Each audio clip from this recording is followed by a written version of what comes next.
let's start going stock up. Who has impressed you? Who's your most stock up? Who's impressed you the most out of any guy this week?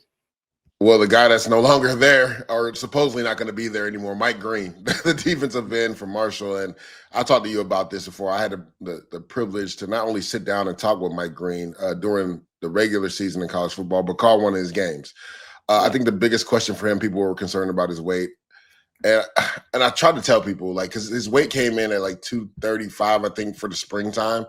And I'm like, we don't know if he was sick that week. Plus, it was early in the springtime. And again, I've talked to him and his coach, Coach Charles Huff, who's a really good mentor and also a really great leader of men. And he talked about how Mike really locked into the weight room this offseason. Like, he took that mindset that he had on the football field and locked it into the weight room. And he weighed in at 251. And I was telling everybody the whole week, I was like, I called this dude's game. And he was eye level with me, and he looked stocky. Like, I was like, bare minimum, he's 245, right? 231, 235 that people saw from the spring. I was like, that's definitely not accurate, right? And then sometimes you worry about guys potentially gaining that weight, which again, I don't think he gained any weight. I think that's the weight he played at throughout. Yes, this season. His body looked. He was not carrying bad weight. Correct. Yeah. So you worry about him being a little bit slower, and that didn't happen. Matter of fact, people wondered if he had the strength. We saw the speed and power on Josh Cornley, and it was ugly. Like, it was the rush of the week so far for defensive linemen at the Senior Bowl. He literally went straight over him and got to the quarterback on one-on-ones, and just the effort that Mike Green plays with. It's rare to see a guy that have that much success, who led the FBS with 17 sacks and led the FBS in TFLs, to consistently play as hard as he does. I think I literally, after watching yesterday's practice, I was like, I would not be surprised if his agent decided it's time to leave, get ready for the combine. And then sure enough, it looks like that's what's going to happen because I think he solidified himself as a first-round pick this week in Mobile. Yeah, I love Mike Green's tape. It's very difficult not to. Guy's very explosive. He's very flexible. They had him and Donovan Ezaraku, the BC edge, unfortunately doing the hoop drill against each other, which I thought was unfair to both of them because I think they had the two best. Like, they were the two best at it, and they had them going against each other. I'm like, come on, let's get them against one of these like stiffer edges so we can really compare and see what like elite Ben looks like, because those guys both have it. To me, the bigger issue isn't necessarily the weight, but like his frame. He is tightly compact for an edge guy. He had the smallest wingspan of any defensive lineman down in Mobile, only 6'5". Like, that is the issue with him, is just the first touch. But if you're going to build a guy who can get around being a tight frame defensive end, it would look like Mike Green, a guy who is capable of bending the edge, explosive off the line, just basically not getting touched in the first place is his best weapon in that sort of first contact advantage. So, yeah, Mike Green, that was a statement performance from him. I 100% agree with you. That guy solidified himself as a first rounder, could very well be like a top 15 pick after this, depending on how his combine goes. All right, my guy. And this, to me, guy through 2 days has one of the best offensive line performances I can remember at Senior Bowl. Gray Zabel, the North Dakota State. Well, he was a left tackle there, but he's played left guard, center, right guard. He's going to be on the interior in the NFL. I can't remember a guy playing all three of those as well as he has at Senior Bowl. It looks like with each position he goes to, it looks like that was the position he played, like his footwork, his hand usage. I'm just like, who is this guy? How does he, how is he this advanced at all of these positions and this capable? Because usually offensive linemen, if you played one, you tend to look like a fish out of water, especially when you flip sides. Like the footwork going from left tackle to right guard is just a complete inverse. And my God, he's been fantastic. Really not a lot of negatives to talk about. This guy looks like could very well be a first rounder at this point. And that's the thing. Like, I was talking to a few people, and there's some buzz for late first round. You know, the last guy that did that to the level that he's doing it, and I think he's actually done it at a better level than this guy, and this guy's played really well in the NFL, is a guy that went to the same school as him, and Cody Mauch. People forgot that he came in as a tackle, and Mauch was one of the first few people at the Senior Bowl to play all five positions. Right now, it'd be interesting to see if they actually put Zabel back at tackle just to finish the gambit, play him at left and right tackle so he could just finish the gambit, and he'd be like, yeah, Cody, I did the same thing. And Cody went in the second round, top of the second round, right, because of what he did at the Senior Bowl in Mobile. They're talking about Zabel maybe going in the back of the first round because he's been that dominant out here. And you talked about it, right? the upside for him, just like Grant Barton, the guy that played left tackle, that played a little bit of center at Duke, but he moved into center at Tampa Bay and he's really solidified that offensive line. Zabel can do that for your team, right? Or it looks like it so far throughout these first couple of days in Mobile. So I think the upside, because he played left tackle at North Dakota State, and now he's playing in the interior, like people don't know what his upside is, and that's always going to be intriguing for NFL teams. Yeah, and the sharp teams at the back end of the first round know that guard is now like a very valuable position. Like everyone wants offensive linemen. So it would very much surprise me if, someone like the Ravens or someone like the Bills or, just one of those well-run franchises that are drafting at the back end of the first round, one of them's going to nab this guy, because I do think at this point, very, very safe pick on the interior offensive line. All right, who's your next one? This guy, coming into the season, a lot of people thought that he could potentially have been the first or second receiver taken in this draft class. A lot of people were worried about his measurables, not only his height, his weight being an issue. Tez Johnson from Oregon. Mm-hmm. But Mike, you can't jam what you can't touch, right? And that's been the perfect explanation for what Tez Johnson has done down here in Mobile. Like nobody has been able to get his hands on him, even though he's undersized. If I'm not mistaken. I think he weighed in at 150? 156. Yeah. So like when did you hit 156, Lejay? What grade were you in? Oh my God. Maybe 7th grade, 6th or 7th grade. So like that was the big concern. I know a lot of people give the Tank Dell comparisons, and actually I think a guy like Tank Dell helps him out because of the production he's had in the NFL, right?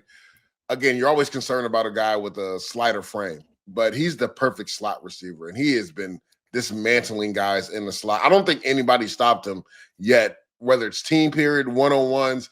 He has found a way to get open. So everything that I saw this summer before this season, I saw it again with my eyes on the tape out there in Mobile, watching it in person. So his stock has to be up. And again, if he was 2 inches taller or he was 20 pounds heavier, I honestly don't think he'd be in Mobile today. He'd probably leave because he's been that dominant, right? But because of his frame, people are talking maybe back in the first, second round, and that's why he's probably still there.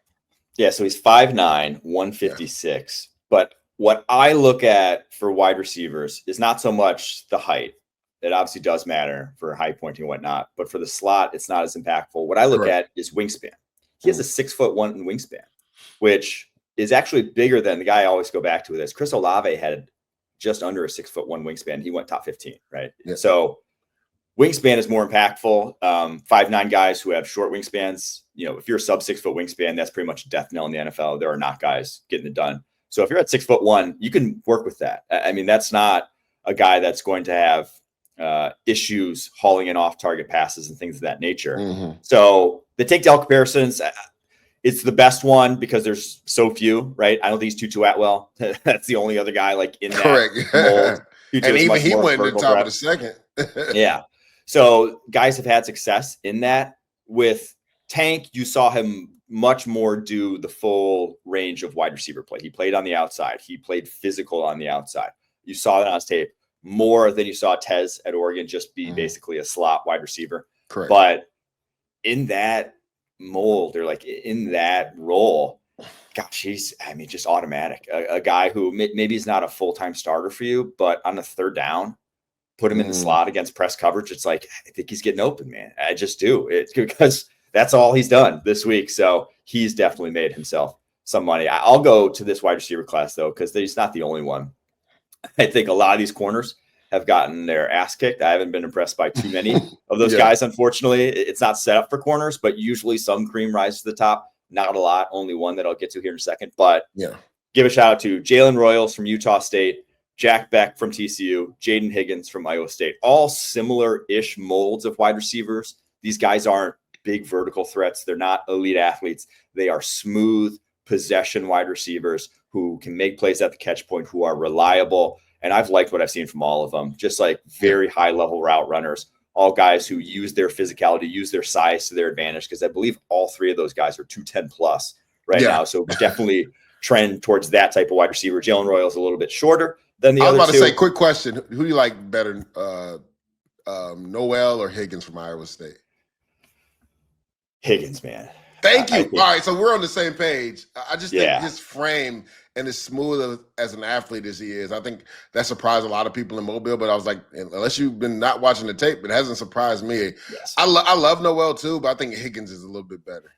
Yeah, I think at this point, Higgins will probably be the top wide receiver on my board from this event. Yeah, I think he will probably raise into the top 50 after this because he's been so impressive for a guy who's, he's 6'3", 217, has almost 6'8" wingspan. Like, he is a big bodied. That works when you can move the way he does. When you're you worry about with bigger wide receivers being stiffer, right? Because usually a guy who's 6'3", 217 with that wingspan, it's like, why isn't that? Those guys play basketball when they're correct, right? They're good at on a college hoops court or in the NBA.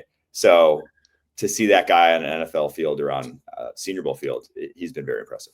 To your point, in team period, they had him run a pivot, and usually don't have guys that are 6'3", 217 pounds, be able to drop their hips and come out of the break like he did. He did it with ease without a problem. And once I saw that, I said, yeah, everything that I saw on tape is confirmed here in Mobile. And like you, I have him as probably the top receiver at the Senior Bowl, and for sure he should be a top 50 pick. All right, who's your next or last one here? Last stock up for you. Yeah. So I'll just like you, I'll name a few guys, and I'll jump into one specifically. Elijah Arroyo has really impressed me at the Senior Bowl. Jackson Dart, there was a big question with him and all these quarterbacks being able to take the snap from under center. I thought as the second day progressed, he got significantly better, and also knowing where to go with the ball and not putting it in harm's way. He's a guy that I think as the process goes on is going to shoot up draft boards. Now, will that get him in the back of the first? Maybe not, but I think second round is going to be where a lot of teams are comfortable taking him as a project. Brashard Smith, man, I love this kid. Ex-receiver, turned running back. To me, he looked like he was the most fluid running back at the Senior Bowl. In the zone scheme, Mike, he is going to kill. And then when you talk about a guy on third down that can run receiver routes and be a mismatch from hell for linebackers and safety, that is what Smith brings to the table. So I've been really impressed with him. And again, this is a deep running back class, but I thought he was really impressive down there in Mobile and this week. And this guy right here, I know we talked about Mike Green. He was in the same practice. I get mixed up on who's an American and who's on national, but he was on the same side with Mike Green and Donovan Ezeuruku. Femi Oladejo, this dude has really gained some traction at the Senior Bowl. These hybrid guys are starting to find a niche in the NFL. When you talk about the Frankie Louvu's, the Micah Parsons, Abdul Carters, right? Guys that played interior linebacker, but they can move to the edge and rush. And for Oladejo, this is his first year playing on the edge, right? Mm-hmm. And his upside is out of this world. I'm talking about Mike. He was giving the business to Josh Cornley. And then the thing that impressed me, out of all the edge guys, he was the only guy that rushed inside. He rushed inside in the 2-point stance because he knows what the NFL is going to, with guys like Micah Parsons and Abdul Carter being able to rush inside. Frankie Louvu is a blitzer as well. And he was making mincemeat of guards too inside. And then they had him guarding running backs in one-on-one drills. So you talk about this guy was probably the most versatile guy at Senior Bowl, and he was doing it all and all at a high level. Went back and watched a little bit more of his tape versus Penn State. Goodness gracious. This dude is gonna move up to probably high day two in my regards after watching what he did at the Senior Bowl. Yeah, he's one of those where the very first day, kind of what I talked about off the top, where you're just looking at builds and looking at how guys are put together, and you see this guy at 6'2", 261, and you're like, good Lord, that's what it's supposed to look like. I mean, he is just low body fat, long arms. I mean, exactly what you want. 6'8" wingspan. The guy's got at 6'2". That's that is an NFL football player. So yeah, I've been very impressed. And like you mentioned, has done so many different things. They have him rushing on the interior, rushing on the edge. I saw him cover a running back 40 yards down the football field and the running back linebacker one-on-ones. It's like, whoo, that gets you excited. So yeah, I hadn't watched his tape. I hadn't dove into his tape fully before the Senior Bowl, but yeah, I am excited to and even go back to see what he looked like. I would say watch that Penn State tape. Okay. We'll do. I'll start with that one. My last one, because I said no cornerbacks look good. One did. Yeah. And maybe like more than one, but Quincy Riley out of Louisville, second straight year. I mean, it's no surprise that Louisville went toe-to-toe with Florida State, beat Notre Dame a year ago when they had Quincy Riley and Jarvis Brownlee last year at corner. What a duo that was. Quincy Riley, his tape this year wasn't as good as it was last year. In my opinion, I had a little higher opinion on him heading into the season, but that guy is built to play man coverage. He's a little bit undersized, but he is so fluid, so athletic. And the thing I love to see about corners at the Senior Bowl is who plays physically without getting grabby, right? Who's able to contact wide receivers, stay on balance, and kind of like go toe to toe with them without being this guy who like is completely grabby, because some guys are completely don't want to touch them at all. They want to be away from wide receivers. Those are the ones you want to stay away from. The ones who need to be holding on for dear life the entire time, you want to stay away from those guys too. You want the guys who are unafraid to put their chests into wide receivers and basically go toe to toe with them. And he has done that all week long. I think by far and away, he's gotten his hands on the most passes of any corner this week. So very impressive tape. Now he's old. He's going to be 24 years old as a rookie, but the guy can play man coverage. Without a doubt. Like, to me, he's been kind of like this year's Quinyon Mitchell without the interceptions, right? Quinyon was catching everything last year. And you talked about it. Like, that's the thing. That's something about corners, right? That's why they play defensive back. Because Riley could have had like 3 or 4 picks yesterday, but he dropped them all. But in regards to being in phase, right? Even in trail position, understanding that I can't look back if I'm in trail, because that's when the receiver can separate from me. Like, he has that man-to-man mindset where he's comfortable being on the island. I remember Coach called him out for the competition period, I think was with Beck, and he had a great rep, right? Leaned him to the sideline, got him out of bounds, turned around, did the X thing, like incomplete pass. At corner, he's been the most impressive corner to me at the Senior Bowl so far. Yeah. Now, I had some high hopes for some other guys. I mean, Trey Amos, I think, has been good too. If I had to give like a number 2, he's been good. I'd probably go him. I had higher hopes for Uzariah Thomas. From Florida State. Yeah, he had Florida a couple State. rough. I thought he was going to do a lot better because he's another man corner that on tape was really good. So he's had some struggles out there. Yeah, but the rest of this corner class. What do you think about the Kentucky kid? I like him a lot. Maxwell Harrison. Yeah, he's just like a little skinny. But I think he had some nice plays on the ball. And he's definitely a guy who, he got hurt this past year too. So I was surprised he came out. But I thought he's actually done well at the Senior Bowl. Maybe not like stock booming, but I think he's proven that like he's back and healthy. So have you been? I know we had to move on, but have you been able to watch the UCF guys, Mac McWilliams and Brandon Adams? Dude, yeah, McWilliams had some reps. I haven't watched him pre this, but he was one of the corners that caught my eye a couple of times. Yeah, they moved him in the slot, which he didn't play at UCF, and I thought he showed really well there. And Brandon Adams just looks different than everybody there. Like, he's a legit like 6'2", 6'3", and he had some good one-on-one reps. I wish he would have finished a little bit better in some team reps, but he'll be an interesting prospect just because his size. He just looks different than everybody else. Yeah, 6'1" and 3/8, 32 1/4 arms. That's how you put together a corner. I expected a little more from Darian Porter, the Iowa State corner, because he is like he's big too. 33 arms, 6'7" wingspan. Had the fastest GPS time of anyone in attendance so far. So for big, fast, that's usually a good starting point for corners. But he's looked like a guy who only started playing corner a couple of years ago because he was a wide receiver to start off his career. So we'll see how he fares